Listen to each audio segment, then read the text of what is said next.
তো এখনও ফাঁকা 1 ঘন্টা হয়ে আছে গা, তো মরিচ পাড়তাছি। তো এই দেখ মরিচ গাছ, তো মরিচ গাছ আমি যে মনে যত্ন করি, কিন্তু ভাবতেছি কালকে সকালে এত মরিচ তো আর খাওয়ানো যেত না। দেহ 500-600 হইব মরিচ আন্তাজে কইতাছি, কিন্তু শিউর না। তারপরে তো ধরেন এইতে বিক্রি করলাম।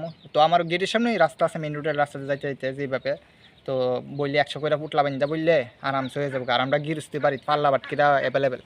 তো তারপরে যাই হোক, আর মরিচ গাছে ধর কেউ মরিচ লাগবো ভিডিওত কমেন্ট করে কইবা, ফুল গাছের সারা লাগবো ভিডিওত কমেন্ট করে কইবা। মানুষে ওখানে সবাই আমার প্রাইভেটে SMS করে কইতাছে, কিন্তু প্রাইভেটে SMS করে কইলে আমি রিপ্লাই দিতাম না। আর মেন কথা সেটা ভিডিওত কমেন্ট করে কইবা, এটার লাগবে আজকে ভিডিওটা করা। আর এখন দেখো মরিচ ফাটতাছি। আর মরিচ গাছের সত্যি আমার কাছে মরিচ ধরলে আমি যে কোনো জিনিস আমার কাছে আইসে তো ভালো ফলছে, তো আমি কই অবশ্যই কইতে ভালো আইসি। তো অনেক আছে মুখ সোয়াইব ওইসে না এই কথা কইলে লক্ষ্মী মা বেড়া যাইব। তো আমি এই কই বেশি করে যায় আইসে এই দেখো কত ডিম চারিদিকে।